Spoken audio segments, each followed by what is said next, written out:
Ooh, it's been a big week. It's been a long week, Saad. I have been so anxious. I haven't called you or talked to you or nothing. And I didn't bother you on the trip at all. I didn't even send you no text. I was talking about getting flow jiu-jitsu with Beth or whatever, flow grappling. Flow grappling. Flow grappling. And Dayton went on, and Dayton's thing was quick, and I was like, oh God, should we get it? And then me and Beth were talking, and then I didn't know you were going on until Sunday, and I'm getting the dates. It's just crazy. Sure. I haven't found out nothing. So we're finding out together. Nice. Saad just got back from Pan Am's. I saw a picture. Right. It looked like you had a little twin on you in third place. Yeah. So you did. So I got bronze medal. You got bronze, and there was a dude with you, I guess. Right. Yeah. Because what they do is they don't like when you make it to the final four, those victories, like, so the two winners of the last two matches will end up going in and fighting for gold and silver, but the two people that lost in the final four, they don't fight for bronze. They just, the IBJ just gives them both bronze. Like, I know in the Olympics or in other tournament formats, those two would fight for the bronze medal, and then only the winner would get it. Where for the International Brazilian Jiu-Jitsu Federation tournaments, those two don't compete, and they both get bronze medals. So well, that's not a bad thing, really. I don't think in the end, if you're trying to save people from being hurt over a weekend, I don't know. I mean, makes sense, sort of. It was cool. I mean, I had a great experience. Like, tell me about it. It was.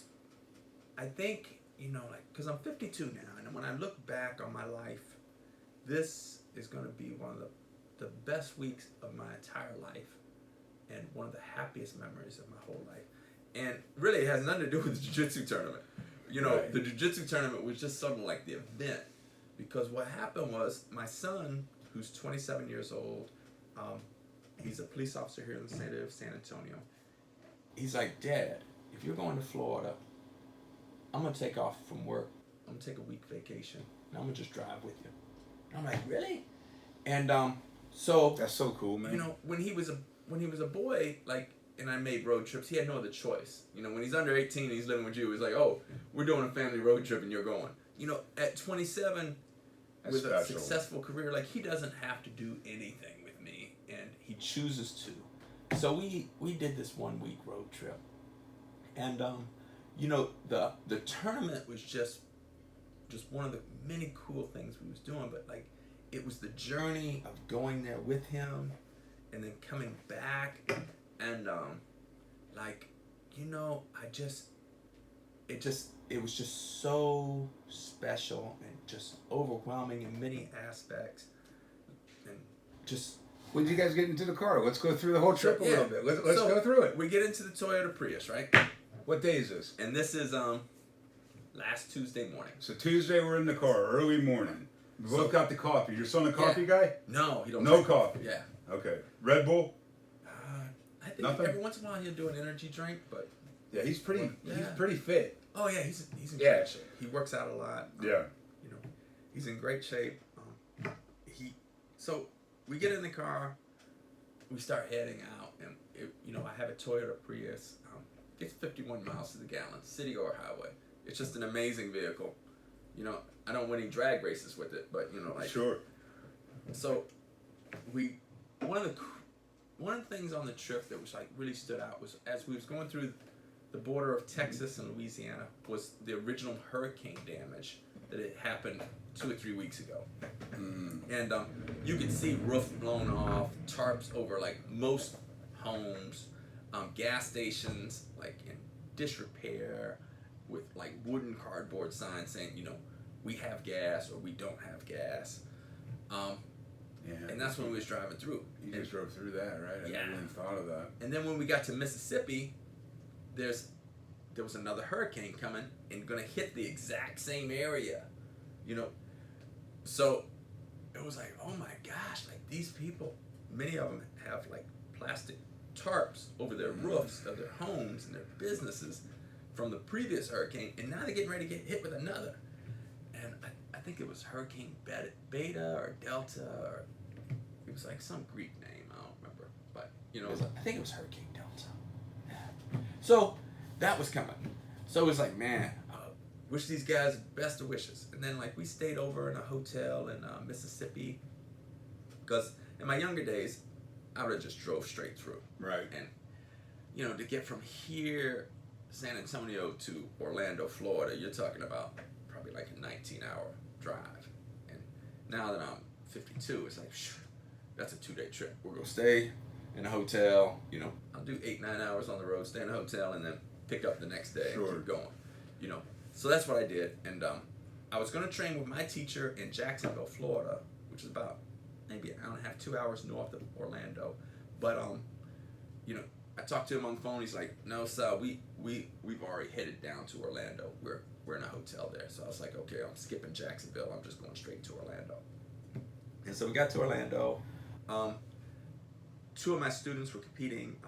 Dayton competed on Thursdays, so I was there to coach him. And then Jonathan competed on Fridays. I was there to coach him. And then Salam, in the meantime, my son, he met up with some friends, because Salam graduated from the University of Florida. And so, you know, he met up with some of his college roommates. So he sort of hung out with them on Thursday and Friday. And then we got back together on Saturday. And then me and Jonathan and Dayton, we did a lot of shopping. There was some outlet malls. We went into one mall. Man, have you ever been to Neiman Marcus store? No. Dude, it's the craziest thing. Because we're laughing because they had tennis shoes that looked used.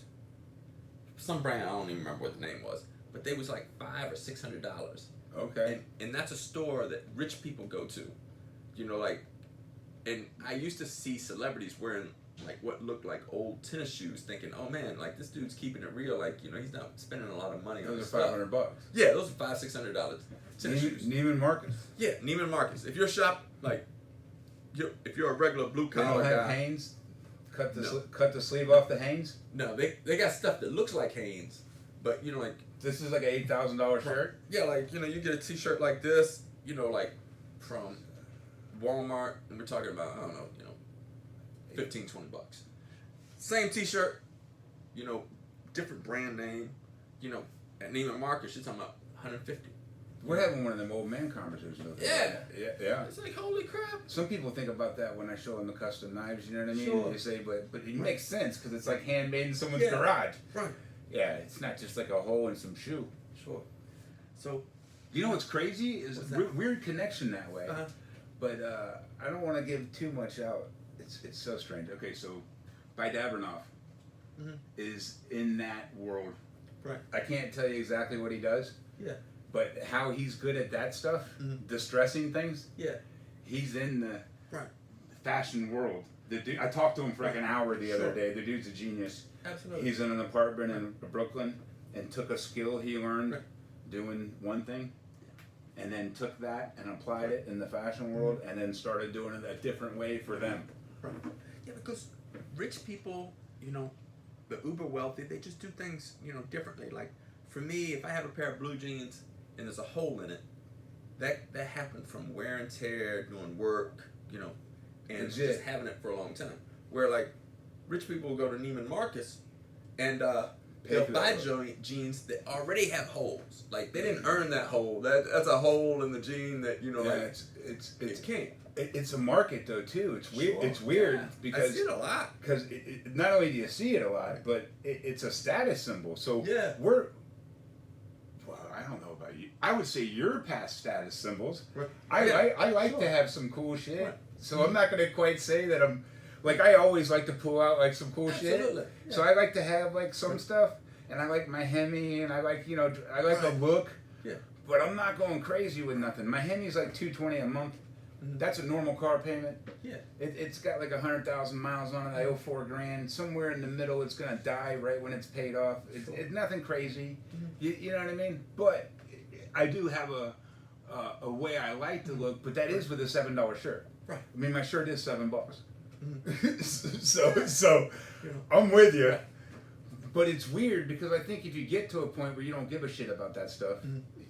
you can mock it a little bit. Right. Where some people are Sure. really worried about having, like, I think, I don't know I can't remember the name. Prime, I think. It's called Prime. Mhm. Or it's something like that. like something on the schools. All the kids are wearing it at school, and I know the shirts are like $300, so they're like knockoffs. But they're all trying to have this one that's like Prime, or I don't even know what it is. And I look at it and I go, that's crazy. Yeah. But then I remember trying to get the Coca-Cola sweatshirt when I was in high school. Right. So there's always a trend. Absolutely. It's crazy that someone can market it that well. Really, I'm hating on Neiman Marcus, but they're awesome for figuring that out. And there's somebody out there buying it. Like that's the point, right? Yeah, like, it's a huge. Like I've never been in that store because here's the first thing I think when you say Neiman Marcus. I go, well, I just started wearing regular clothes. Sure. I've never been to I don't go to these. Right. See, you shop at stores like that. No, I don't even go to stores like that. I was That's in what a I'm mall thinking. in Orlando, and I saw the store, and I'm like, man, I've heard stuff for years about it. I never shopped there. Like I don't even think they have one here in San Antonio. Maybe they do, but like I don't know. But in the mall, when I saw it, I'm like, oh man. So we were like, let's go in. And I was just amazed at the prices for things. And it's sort of like the same mall they had like a Louis Vuitton store. And I never knew what the cost of Louis Vuitton was. And then one of my best friends was buying a wallet, like no bigger than, maybe a little bit bigger than this cell phone. Little clutch, I think they call it. Yeah. A clutch, like a little thing. That would go into a female's purse. Okay. So he was getting this for his girlfriend. And it was like $1,200.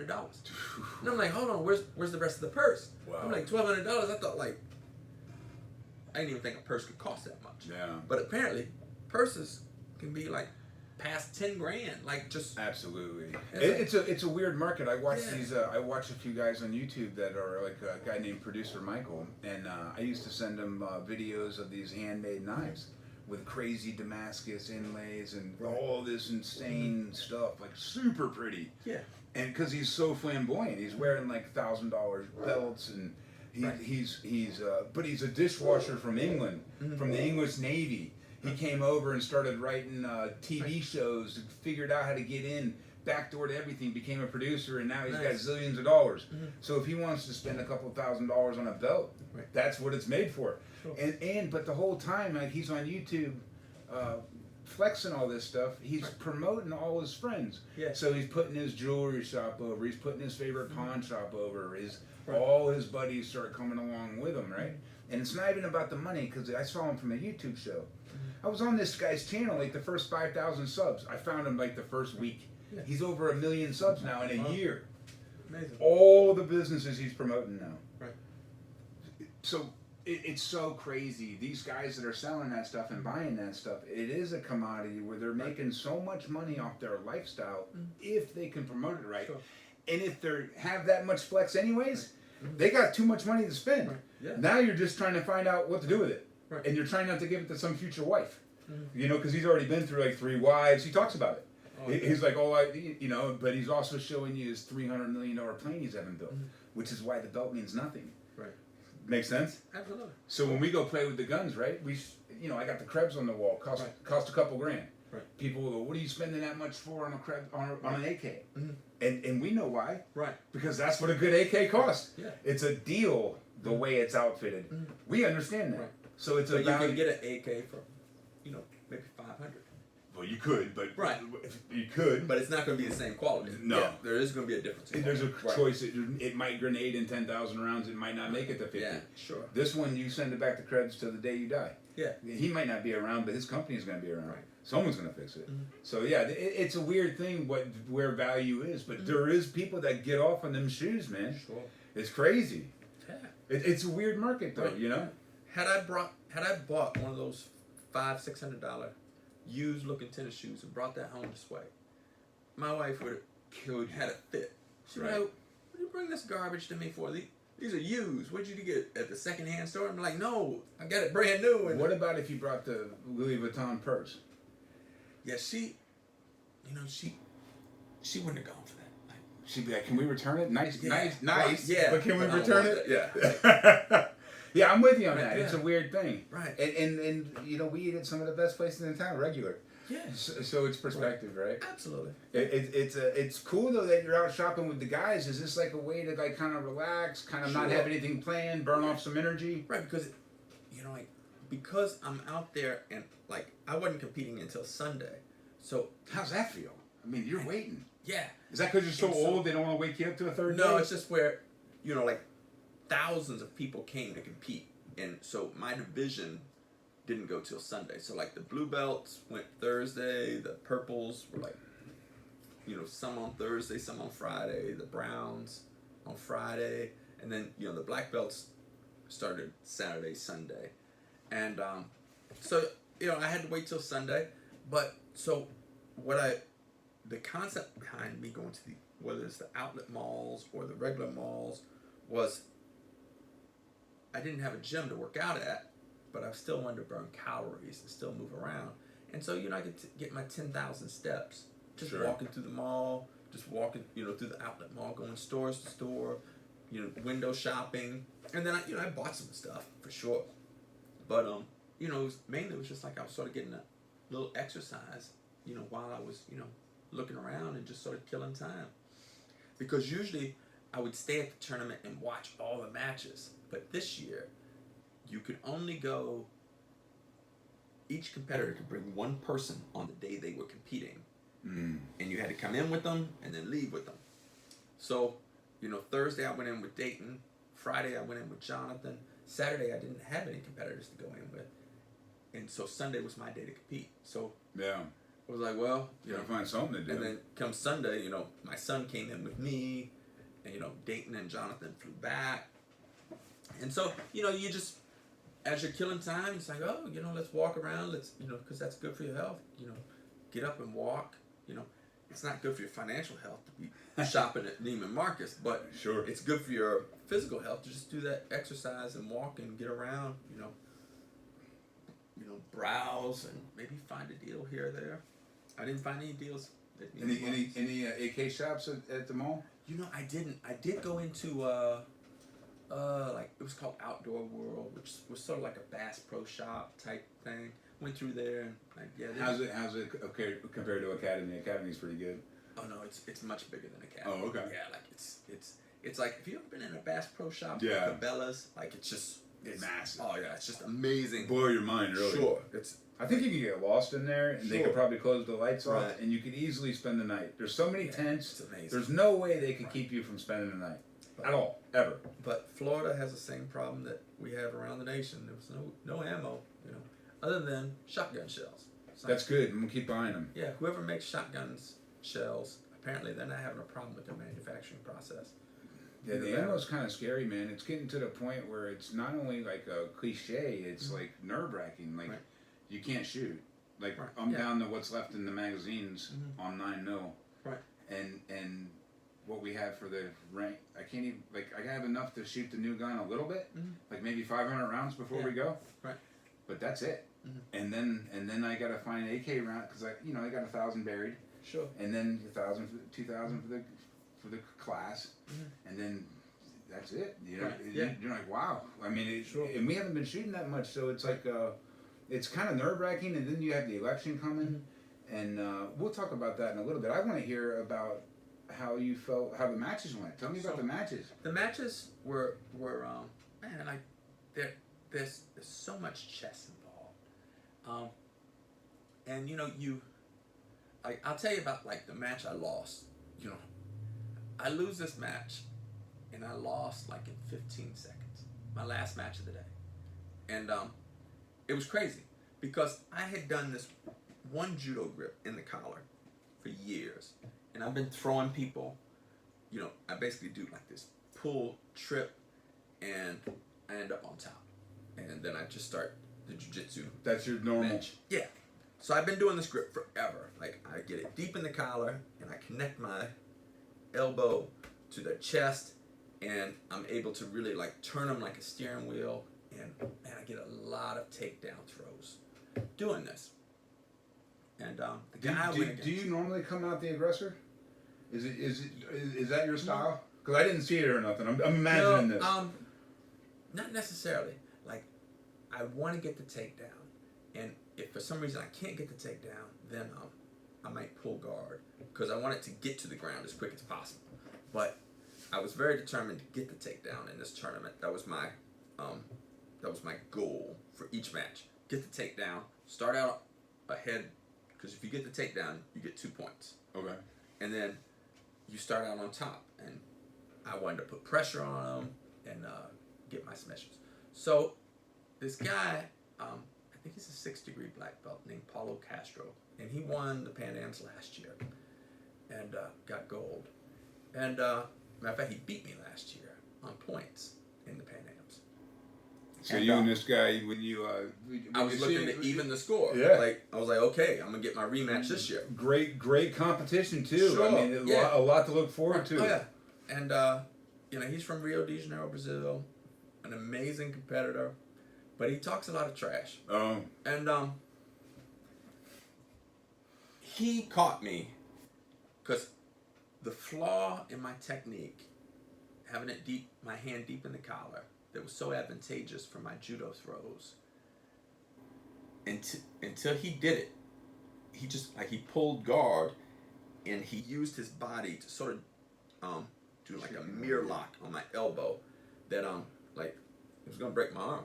And Wow. it happened all within 15 seconds. And So he just as soon as he angles did it, in. and I'm thinking about it afterwards, I'm like, how did I not ever think of that? Like, how did nobody ever do that to me? Like, it was so obvious that would be such an easy submission. All you have to do is pull guard and use your body, because now my hand is locked into his collar and it's stuck on his neck, so he's able to generate pressure, and I can't get my hand back because he's twisting his body, turning it into me. And then he laughs and he's like, back to school for you. That's so funny. And I'm like, oh, damn it. Not only did he tap me out in 15 seconds, but then he talked trash to me afterwards. And I'm like, but he's right to a degree. Sure. I mean, he just schooled you a little bit. Yeah, I he mean, did. gave you a lesson. He absolutely schooled me. And you know what? I mean, you said this 3 weeks in a row. You didn't say you were going to lose. What you said is 2 people go in and somebody loses. Yeah. And that tournament's over real fast. Exactly. Is what you said. Every week. That tournament's just over that quick. And I can tell you, in all the years I've been competing in jiu-jitsu tournaments, I have never been tapped so fast. Wow. Usually if I lose, I end up losing on points. Do you think he scoped that out a little bit? Do you think he knew that was your move? I mean, it almost seems a little bit preordained.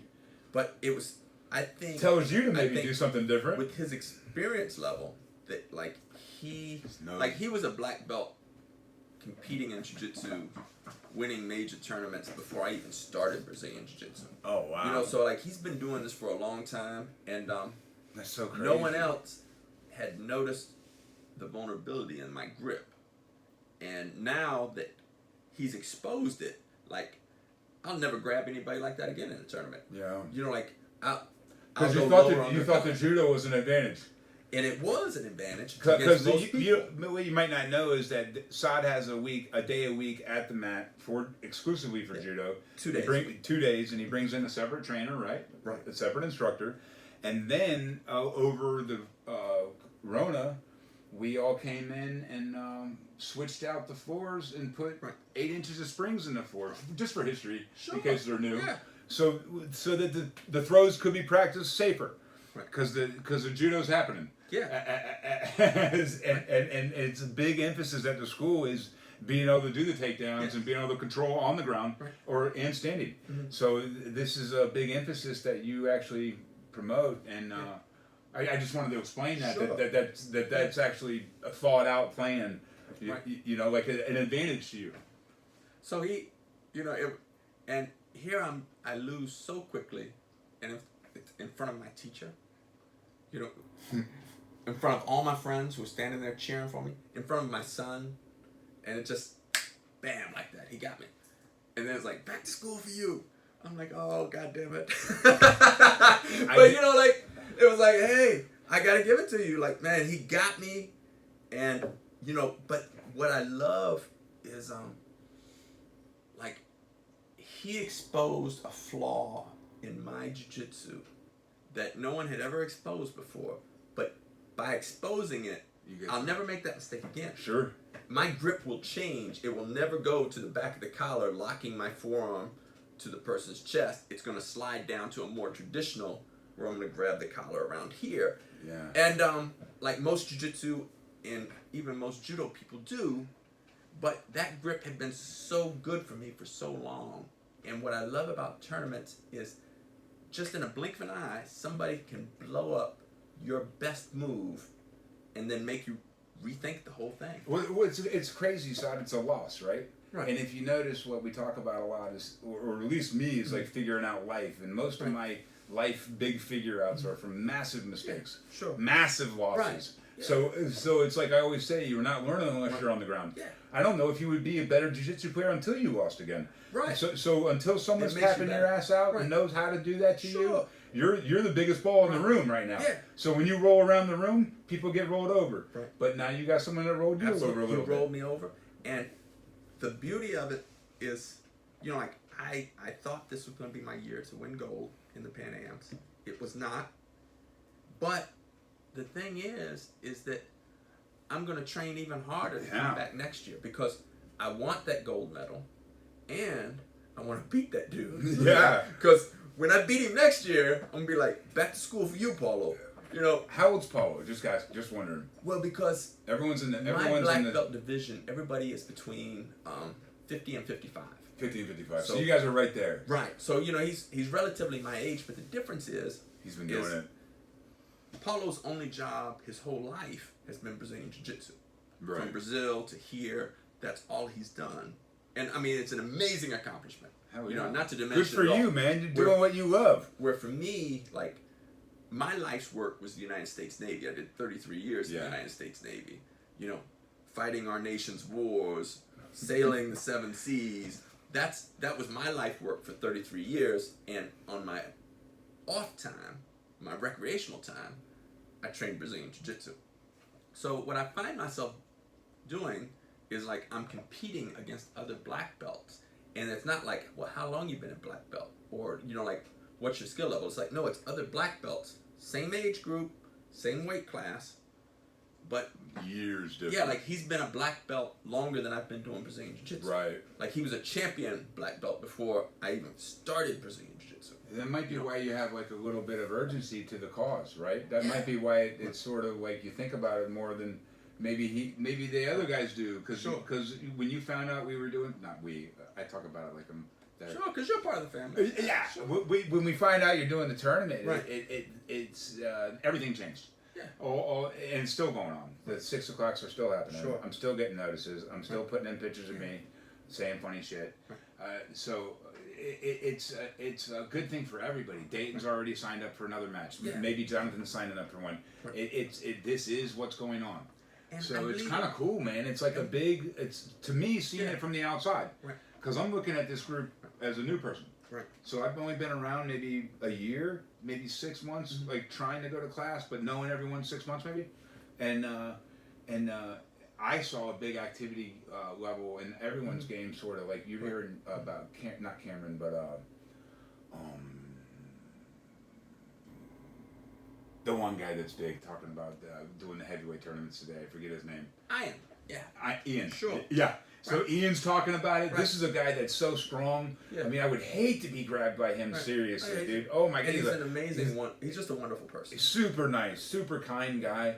And so you got people that are like not even like really not. I don't want to say go getter, but like an obvious person that you would say would go to a tournament. You got guys like Ian who are nice people, Sure. stepping up to do hard things, Absolutely. and that's badass. And like what I believe is that as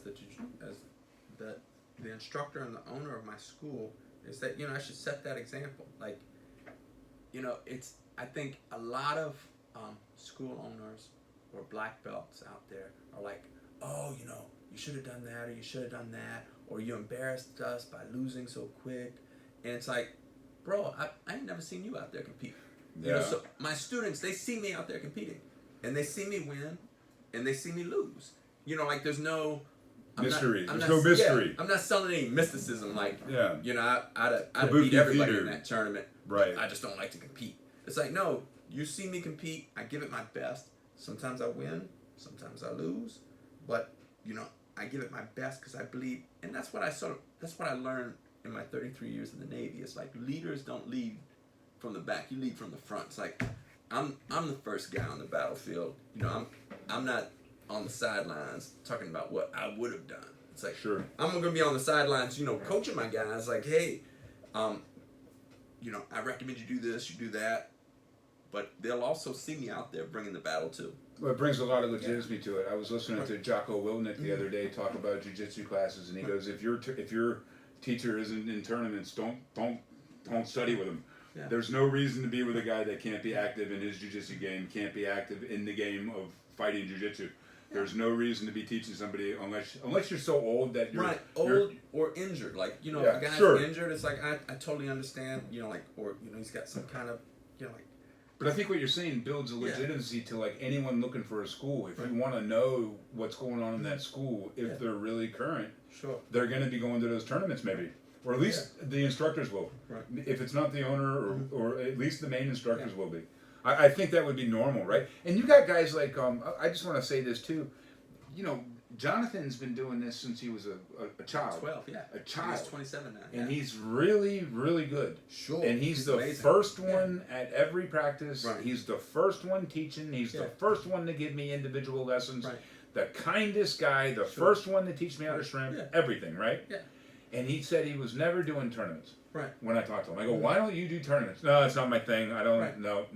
Some people don't like to compete. And then Jonathan did tournament. Right. So that's you. Right. That's him. Right. Seeing Dayton do it over and over and over, win, lose, whatever it is. Dayton's either getting strangled or getting strangled. Dayton's a warrior. Yeah, but he's in it, and he's in it a lot. Yeah. So he's seeing that, and you got Tim, and it's just a bunch of monsters that are just working each other and I would say Jonathan's right there at the top, and he decides to do it, and it's just an amazing thing to watch as far as kind of being on the side. I get to see this group of guys like go from just MMA talk, and then at first I went to a couple fights with you, and then you go to the classes, and then we hang out for 6 months, and you watch the whole picture, and you know it's not like it's a real cult or anything, but everybody's involved with everybody. And it's just a really cool place, and the whole entire thing is beyond like jiu-jitsu, really. Right. It's like a way of life almost for everybody. It is a lifestyle. It's our culture, and you know we create like a family environment. You know where we all hang out together. Like, is this how it was at all the schools you went to? Not all of them. But you made it this way. This is like my little flair to it, and you know a lot of it's from the military. You know, getting together for different functions. You know, like. My students come to my home for Thanksgiving. Yeah, you know, they come to my home. That's going to be out of town if you don't mind. Oh heck yeah! They come over to my home for Christmas. Like it's not, you know, like we do stuff together. We did this traveling, and then you know, and we compete. We cheer for each other, and you know, when we win, we cheer like crazy. When we lose, you know, we hug each other and say, "Hey, brother, we'll get them next time." And you know, and you're like, "Oh, I almost forgot." One of our instructors, Hishar, he's 24-year-old black belt. He got bronze in the Pan Ams in the adult featherweight division, which is an incredible accomplishment. And then our judo, we got several judo black belts, but 3 of them are flying to they just announced it. I want to say it's Budapest, Hungary. They're flying there for like the first IJF International Judo Federation tournament since you know the pandemic, you know, so it's like the first like international tournament since the pandemic, and they're flying out there. You know, I'm pretty sure it's Budapest, Hungary, but I might be wrong. I know it's in Europe, and awesome. They're flying out there to compete, and they're amazing. Is that the brother and sister? Yes. Oh my God, they're so good. 2 brothers who are in their 20s and a sister who's in her 20s, and they're going to go compete in this judo tournament, and ultimately, like they're planning to compete in the Olympics whenever the Olympics come back around, because they're just amazing competitors, and so like that's what we try to do at the schools. Like you know we coach, we cheer each other on, and then you know like one of the things that has really been good, I think, you know. Not just for my students, but for my family members and for my son. Like, my son has watched me many times lose, you know, in these tournaments, you know, it's like, no, like, and he can see, like, not only does Dad talk the talk, but he walks the walk. And sometimes Dad loses, but he sees that, like, no, I'm serious about good sportsmanship. Like, shake hands, you know, like, take the loss, train, come back. And those are the things I've tried to be a good example to my children. Like, hey, you know, don't be out there whining and crying and throwing a tantrum because you didn't win. Take your loss and work hard next time. Work harder. And what's cool about that is your son's been coming more this year. Like the last 6 months, he got promoted. He's been doing way more and coming 2-3 days a week that I remember at least, right? Yeah. And that's with a full-time schedule, working nights, slipping it right in before he goes to work. Yeah. Really hard to do. I don't know how you could do that, a 2-hour workout and then go to work. But he does that regularly, and he, you know, like the whole thing is like huge to you, man. And I know how important that is, man. I know how sick that is, and I know that's the hardest promotion you ever gave out. And I know that promotion took like 6 years or something, right?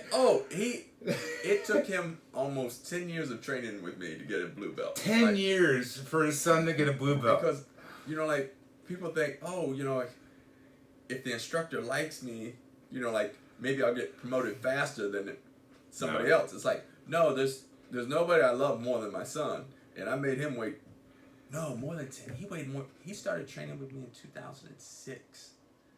And he got his blue belt in 2019. So 13 years. It took him 13 years to get his blue belt. I was like, that's so crazy. So what would you think it would take like your average person? Like say they're good. Average person. Say they go in like, 3 days a week. 3 days a week. 3 days a week. If you go 3 days a week, you should get your blue belt in 2 to 3 years. 3 years. You know, like 2 to 3, it's definitely doable.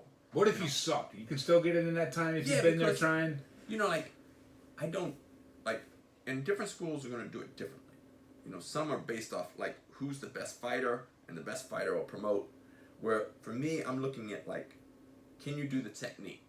Do you know Brazilian Jiu-Jitsu? Like, yes, you know, like, I've got guys who are in their 60s who might not get their black belt to their 70. And, you know, at 70... But they still can. Right. That's cool. Because they're not going to be, you know, the best fighter. You know, like, I don't care what art you're doing. At 70, you're not whooping up on skilled 20-year-olds. It's just, even if they're lower belts, you're just not. But, you know, there's still a pathway. Like, what I'm looking at is, does the person understand the techniques? If they understand, are able to do the techniques and teach the techniques, and, you know, work with others, you know, like, that's what I'm looking for. Yeah, if you can teach it, you know it. And when I see them spar, I want to see them at least attempting the techniques. Sometimes, you know, you're not going to be able to pull the technique off. But I want, you know, I can watch you and tell, like, does this person know what they're doing? And, you know, like, for me, I look at, you know, and do they help others? Because that's my extra criteria. Like, the side criteria is like, do you help other students, or are you just in this for yourself? Because if you're just in it for yourself, your promotion path may take longer. Right. And then the other thing I look at is like, is this person a good person? You know, like, I had a purple belt I had to throw out of my school. And not everybody would have made the same decision. But I kicked him out of my school because he was arrested for beating his wife. And I don't have a list of crimes necessarily that I will throw you out and expel you from my school. But that's one of them. Domestic violence or any kind of sexual assault, you're gone. Like, and so when this student was arrested for beating his wife, I was like, you're gone. Even though he sent his wife, which was horrid, to my school to talk to Sway with her bruises to say she made up the whole story to the police. Sure. Like, no, I feel so bad for you, and I will train you, but I will not train your husband. And I haven't seen her since. But it's a terrible story. But it's rough too, man. But not everybody will do that. But for me, like, that's a line. Like, you, if you're in my school, and I don't care how much I like you, and you are doing something like that, you're gone. Yeah, there's certain things you just find out about. It's okay. It's okay to let people go. Yeah. Like, no, not a big deal. Yeah, like, I mean, it's not. You don't need to be around people like that. The school doesn't need to be around hotheads. You don't need. Yeah. I don't want to train bad people. No. In the art of violence, I don't want to make bad people more proficient proficient at hurting others. You know, like, so if I know you're hurting others, especially if you're hurting others. Or if that's your intent. I'm sure that you've had people come in that you've had to, think about it a little bit. Go, hey, stop being so aggressive. I don't know what this is about, but we don't do it this way. I don't know any stories particularly, but I'm sure that there's been times that you've had to be like, whoa, absolutely, this slows down or you're gone. Right. And I'm not dealing with it much longer. So if I see it again, it's over. Right. Or stop taking it so serious. This isn't a fight. Whatever this is to you isn't the same thing to him. Right. So because you got choked out doesn't mean that much to us. That happens every day here. Sure. You can't get real serious about it here. Egos get bruised all the time here. Yeah. So don't And bring the ego in here. Right. You're in the wrong place. Right. You're here to learn techniques to get better. And you're gonna exert yourself, you're gonna work hard, you're gonna fight hard for the win in some cases. But you're going to be a good person. And it's oddly humbling, man, because when you walk into the room, right? Like, I would have looked at myself as being pretty good, like 8 out of 10 people in a room.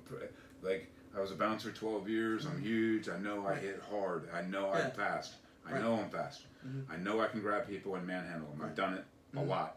Yeah. And you walk into that room, and about 15 minutes later, you realize 3/4 of this room could choke me out if I. Right. 3/4 of this room got me easy if I'm not punching them. Right. And I have to land with everybody else for my shit to work. Right. Because that's all I got, and everything else just got shut down. Yeah. So you would just lose 3/4 of your arsenal's gone instantly when you walk in the room. And if you're not smart enough to see that, you're a moron. Yeah. Because everybody's in there having fun. Everybody's been in there for months. Yeah. You're new with 5 or 6, 7 people that are in the first month too, but really there's 10 people that have been there for 3 years. Sure. In the same room, every class. So it is a bunch of people training each other, and I never looked at it that way. But you do have a room full of teachers. Right. I never saw it that way. But if that's how I don't know if you say that to them, but you're saying it now. If that's what you're promoting in the room, and that's what you're seeing, and that's where it's going, that's why it's so strong. Saad, you don't have the biggest school in the area, but it's a huge presence. Sure. I mean, in the jiu-jitsu scene it is. Right.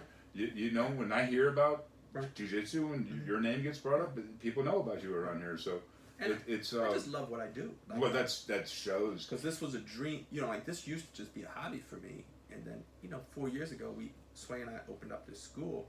I was still active duty in the Navy, working for the Navy every day, and she was doing it full time, running our school. Because she's also a Brazilian Jiu-Jitsu black belt, and I was doing it part time. And then when I retired from the Navy 2 years ago, this became my full time job now too.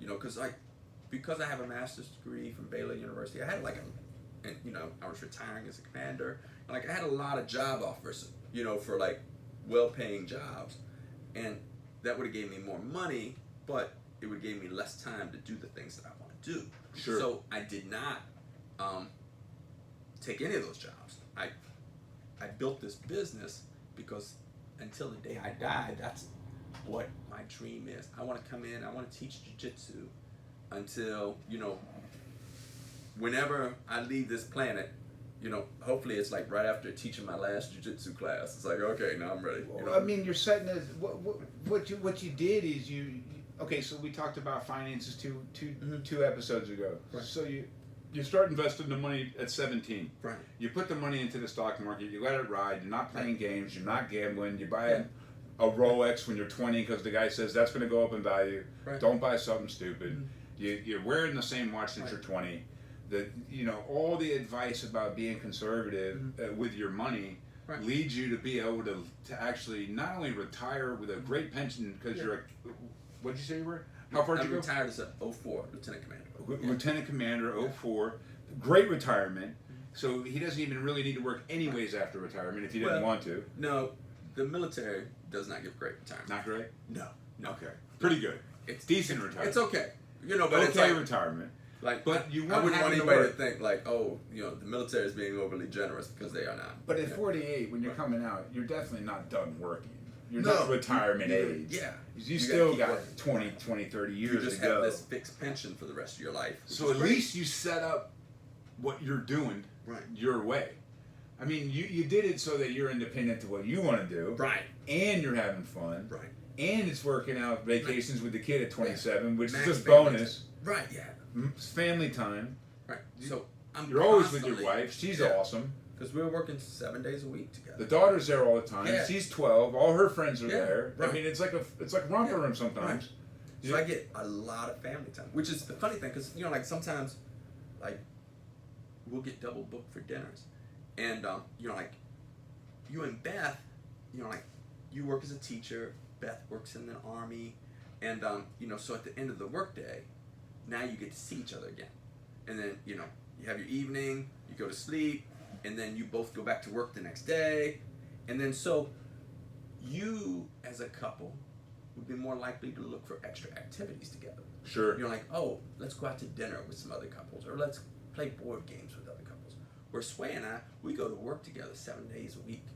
So a lot of times we're looking for like activities not with each other. Sure. You're like, oh, Yeah.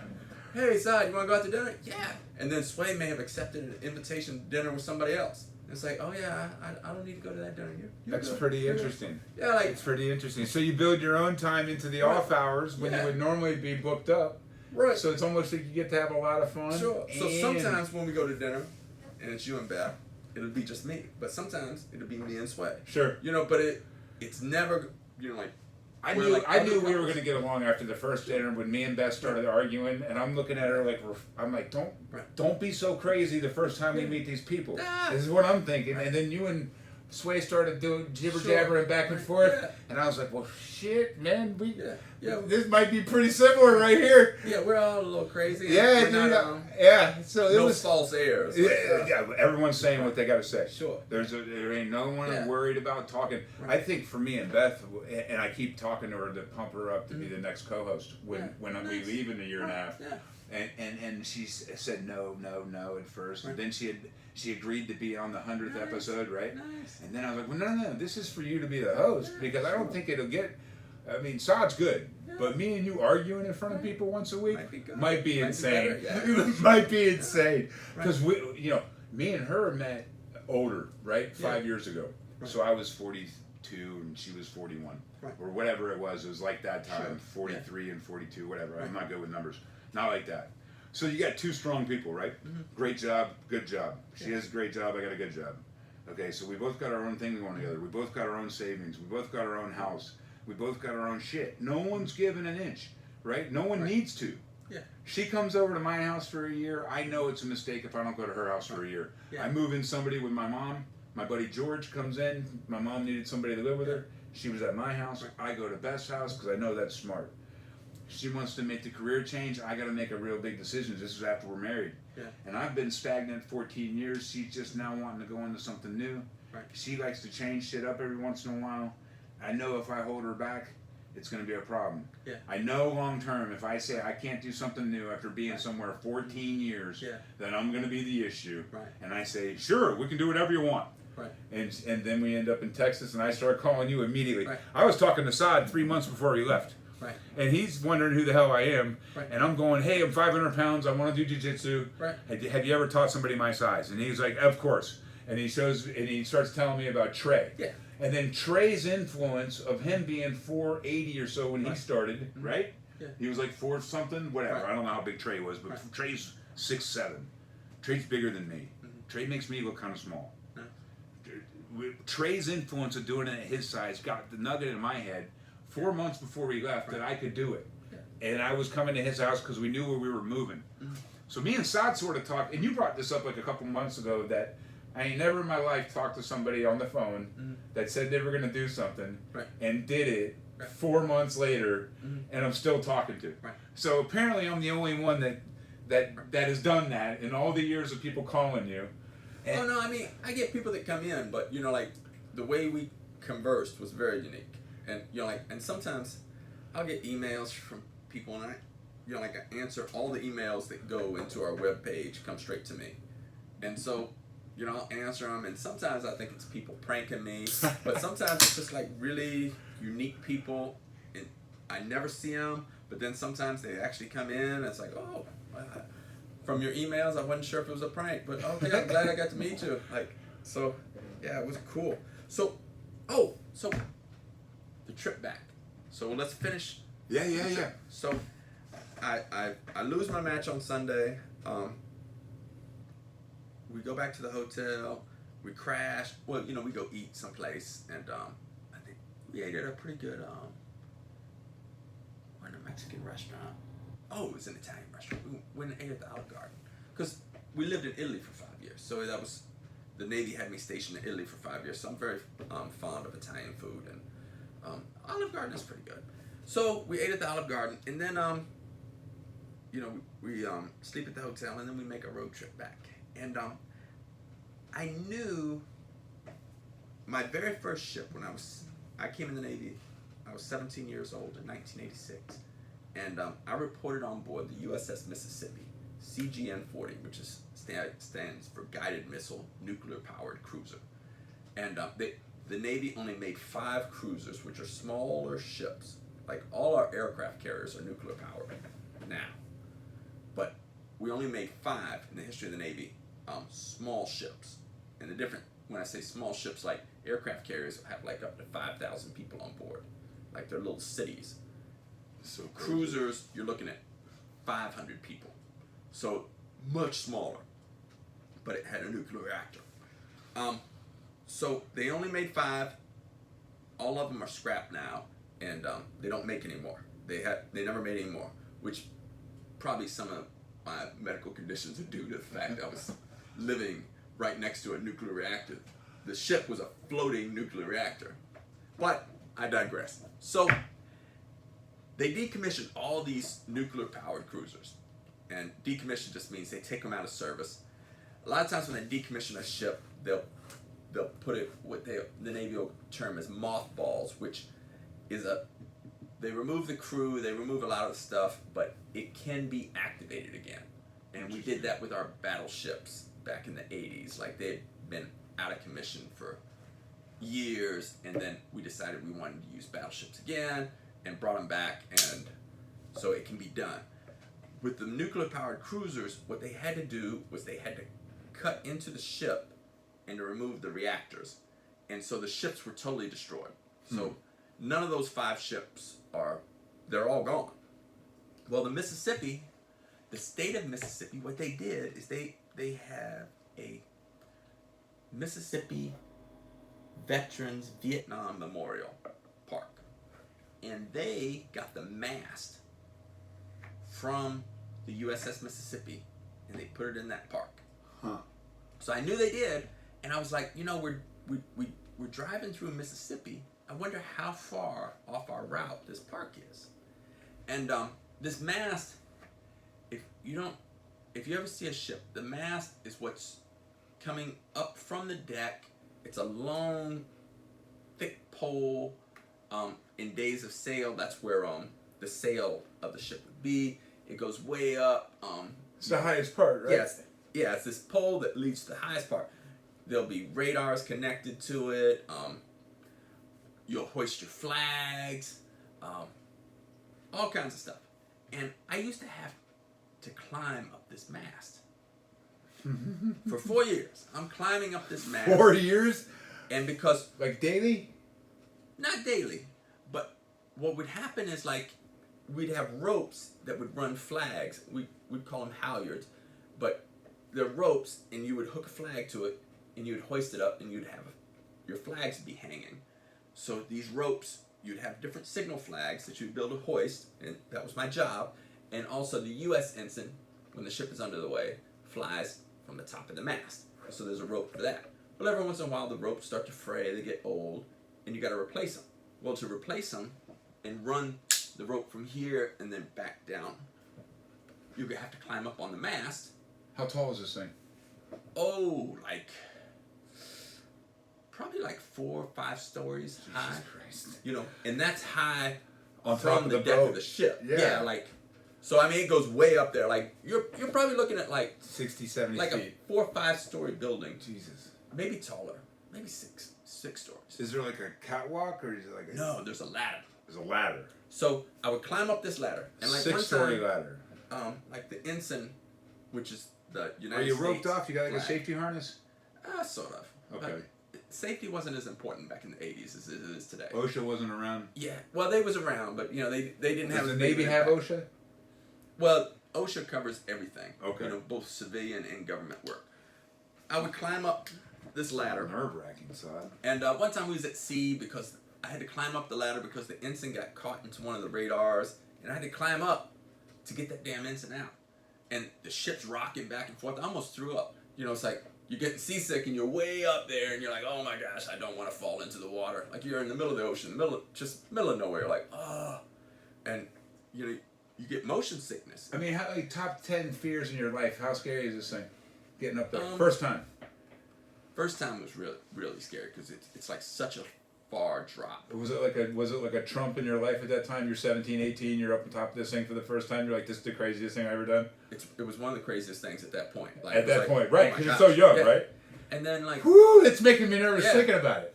And then another time, you couldn't put 10 grand on the I'm ladder. going up the mast, and I'm climbing up the ladder, and somehow I hit my head on some metal and split my head wide open. I ended up with like 4 or 5 stitches from just hitting my head going up there to do some work. And so and every day we was at sea, I would be hoisting flags onto this mast. So the mast was hugely significant for me. And so you know, I knew it was in Mississippi, but I didn't know where. So I looked up the park, and it was like, oh my gosh, this is like maybe a 20-minute trip off our route. It's awesome. And you know, but you know, I had to ask my son because I didn't plan on this trip. I'm like, hey, the mast of my first ship is about 20 minutes off our route. And you know, I explained to him what I'm explaining to you, and he's like, hell yeah, we gotta go. He's like, Dad, if it's that important to you, let's go. And which is so awesome because you know, like I said, like he's got his own life. He's not my little boy anymore. You know, like he's a grown man doing his own thing. And that was so emotional. Like it just, you know, after all these years, like to see that mast again, like that. It's weird, dude. I saw the picture of you standing in front of it, and I don't know what the picture said. To me, it looked like a totally different you. Yeah. I mean, like night. Because I look so small. Like it's not even the. It's not even. It's the look on your face. Right. I think it's a look you're given, like a Navy look or something. It's just a different look on your face. Because I see Saad as a smiling dude, and he's got this picture, and he looks like a fucking. He looks like almost like a chiseled, like I told you, like a crazy grappler standing in front of a. But you look serious as shit, and I was like, man, I've never seen that look off Saad before. It's so crazy because this is like a relic from my almost childhood, like, you know, like I transferred off that ship in 1990. My son wasn't born until 1993. It affected you way more than you thought it would. Yeah, like it was a very emotional thing. You know, like it made my eyes water. Like it was like, oh my gosh, like I never thought I was gonna see this again. You know, and it's like here it is. Here I am in Mississippi. I'm here with my son, and I'm telling him my stories because on the USS Mississippi, you know, I was 17. You know, I was still a child, really. But you know, as far as the Navy was concerned, you're a man. Hey, you know, you're one of our sailors. We're going. And you know, I rode that ship into England. You know, Holland. How long were you on that ship? 4 years. 4 years. We went to Italy. We went to France. We went to Spain. We went to Egypt. We went to Israel. You know, Jamaica. In 4 years. That's so crazy. You know, like so many amazing countries.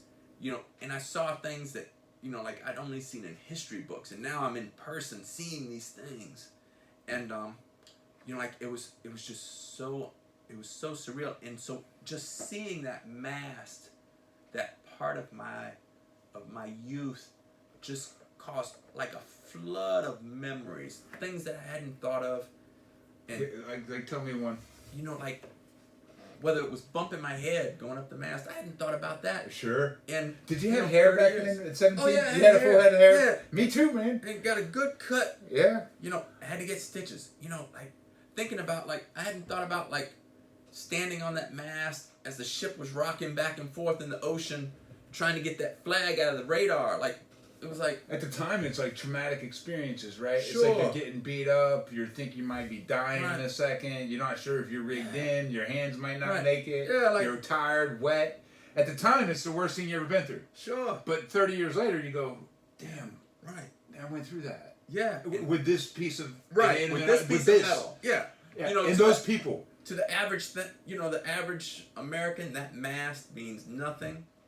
You know, but to me, that was such a significant part of my life. It's where you cut your in teeth. my youth. Yeah, like, It's so weird. I where feel I like became a man. it's you know, the like, same way I feel about looking at Mr. Joe's, the first bar I worked at. Right. That was a serious Yeah. fisherman bar. Right. When I was 19, Yeah. and I was getting paid to fight men that were fishermen Wow. 4 nights a week for fucking years. Yeah. And I was Those are and manly men, I was yeah. working for the Bulgarian Right. mafia, Sure. and I didn't even know Right. it. Yeah. Right, and then you discover Nice. it all later. Sure. Like 4 years down the line, everyone goes to prison forever, and you're like, Nice. "Whoa, holy shit, dude! I was working for the mafia." Right. But then you look back at it and go, "I was 19, Right. fighting fishermen, Right. working for the mafia."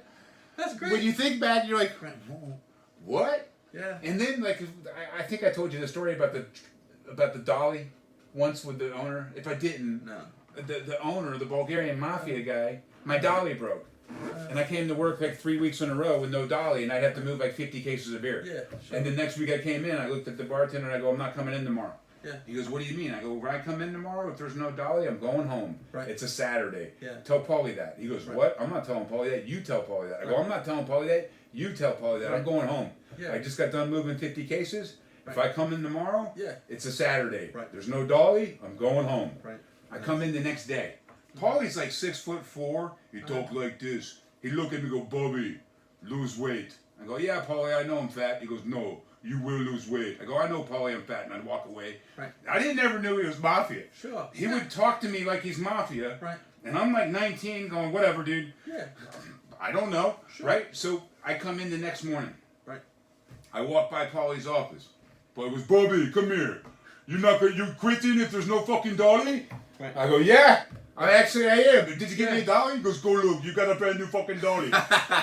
Air and everything. Sure. He gave me the aired up tires and Nice. everything. He got me the badass one. Sure. And I don't. And the fucking bartender staring at me like, "You fucking said that to him? Yeah. Like, you got a dolly. Right. Yeah. Like, nobody got a dolly Sure. ever Right. in the history. This fucking guy's not buying nobody a goddamn dolly. Yeah. But he had a 19-year-old that would Right. stay at the door, bounce, Right. collect all his money, Yeah.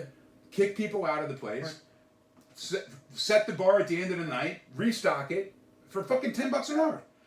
He was working me. Right. I used to take money from him at the door. I'm gonna tell you some crazy shit. I used to take another $10, $20 a night at the door. Uh-huh. And I told my dad about it once. Right. And my dad's like, "What?" And this is like 90s. So I'm getting like 10. And I needed like 15 to be happy. Uh-huh. Or something like that. And I ended up getting to where I needed to be happy because he wasn't going to pay me, right? Uh-huh. And I tell my dad about it. And my dad's like, "I cannot believe you compromise our name for $20. This is fucking Right. ridiculous." Yeah. And I was like, "Oh, well, hold on." He's like, "Just walk up to the dude and ask him for a raise. Yeah. Like, if you're worth it, you're worth it. Mhm. That's all there is to it. Right. Go up to Yeah. the dude and tell him you need $15 an hour from 10, Yeah. or you're quitting. Mhm. If you're worth it, you're worth it." Right. And I did that. That's good And, advice. and I was like 20. And I Right. went up to the dude, got a raise too a year in. Nice. I go, "Dude." He goes, "Yeah, this makes sense. I'm fighting fishermen every night." Right. He fucking knew it. Yeah. You know what I mean? Nice. So it's crazy. Sure. When I look at that place, when I drive down Madeira Beach, it's like a church now or something. When it's like a flood of fights. It's a flood of fights. Nice. It's a flood of alcohol. Yeah. It's a Right. flood of not women because I had a girlfriend most of the time there, Sure. but just a flood of craziness, insanity. Yeah. So it's like I can see that when you're seeing that Right. masked, you never Yeah. thought you were seeing it again. No. In fact, it's probably dead in your mind. Yeah. And then they get a flood of emotions. It's Right. just really cool. Yeah. And to be able to take my son there. Sure. You know, like, And you're going to take your daughter there too in 10 years maybe for some reason. yeah, maybe one day we drive through again. But at the same time, you know, as we're making that trip, you know, one thing that stuck out in my head through the whole 1 week trip was that, you know, this might be the last trip we ever get to make in life. You know, like, because tomorrow's not promised. No, You know, like, it's not. and at 52, like, you know, like, the average lifespan for a U.S. male is 78. So I got 20, maybe 26 more years. You know, And maybe you more, get hit maybe by less. a dog on the way out of here or something. You never know. So it's like, you know, that made the journey all the more special because I know, like, hey, we may never get to do another trip together, or you know, like, you know, at some point, you know, he might get, you know, married, have Yeah, kids. of course. You know, he's just not going to be able to take that time that he took last week, and I'll be forever grateful to the fact that he took that time, and it's a memory that I'll cherish for the rest of my life. So last week was phenomenal for Just an awesome week. I couldn't wait to talk to you about it, man. I'm glad I didn't pre-warn it or nothing. I wanted it all to be new. And you just got back. My shirt. What's it say? Because, I did 33 years in the Navy, and it's like the only thing I love being a sailor is being a dad. And so I love being a sailor, but I love being a dad more. Yeah, what a great story, man. It's just awesome. Yeah, like, man, it's just awesome to, have such a relationship with my son. And, it's like, when, like, for my daughter, she has to do family things with me. But my son, he can choose not to. Be like, but instead he still chooses to hang out with his It feels pops. good, doesn't it? Oh, it feels great. You did the right thing, man. Sometimes sometimes parents don't get that option, right? Yeah. Sometimes the kids are too busy. Sometimes the kids don't care. Sometimes the parents don't care. Right. Sometimes the parents are too busy. Mm-hmm. And I think you're smart and bright to understand that you missed so much time when you did, and to grab it when you can. Right. Is really, really smart. And anything else you want to say about the tournament? No, I think that's great for this week's podcast. But yeah, promote your. I want to talk about my friend in Europe that does these. This is a Wicked Leather from. Man, I don't know where he's at in Europe, but he's in Europe, and all he does is sheaths for cold steel. And he did this for my Espada, and man, he's really good. I want you to hear how it goes and listen to this. So it just sticks in. I mean, full on. Right. And I can wear the Espada at the back or on the side. And this is like one of the biggest folder knives ever made in the history of the world. It's like a folder sword. Yeah, they quit making this, I think, about 10 years ago. So wow. This edition, right? They still have a version out, but it's G10. Yeah. So this one's kind of a collectible, kind of hard to get. Sure. And this guy's work is sick. He put my Stomp Strong on it. I don't know if you can see it, but did purple stitching. And if you look up cold steel leather custom, he's going to come up. He sold 30, 40 of these this month. Wow. He's a soldier. Wow. And he's retiring in December and going full time on the leather. Awesome. So he's in the Estonian army, I think, or something like that. Right. And he retires full-time soldier. He's like 35, 40 retired. Yeah. And he already has cornered the market in cold steel sheaths, and the work's phenomenal. Yeah. I mean, look at the edges. Right. So I just wanted to give a shout out. I super appreciate work, and I'm not covering them in the store. I'm just promoting. Just when I see someone shit, I like to put it out there. Nice. And it's absolutely custom work for a non-custom knife. So a lot of people carry cold steel, and you can get and I think this thing goes for like $50. Wow. I mean, super. Like I think it's less than $50, $45 or something like that, plus shipping. Right. So I mean, what a bargain! I mean, that's a great deal for a sheath. So yeah, I just wanted to say that. And Saad, what a great story! It's been a killer tournament, and you have all year to train for the next one. And let me ask you this: one more question about it. How many packs of Reese's are at the house right now? None. No. Are you going to stick to this? I'm sticking it. Are we going to see this? Is this the new Saad weight? I think so. So like 187, 190? Man, I weighed 186 this morning. 186 this morning. So in doing this diet that I talked about last week, like you're going to stick with it. In 2 months, I've lost over 20 pounds. And so what Saad did is he cut candy, not carbs, candy and excess sugar, I would say. Right. Yeah. Excess sugar. Dessert. And he intermittent fasted till 6 o'clock at night. Yeah, like I've been doing especially on the road trip, I did intermittent fasting because I wasn't able to, work out. So I really wanted to watch my calorie intake.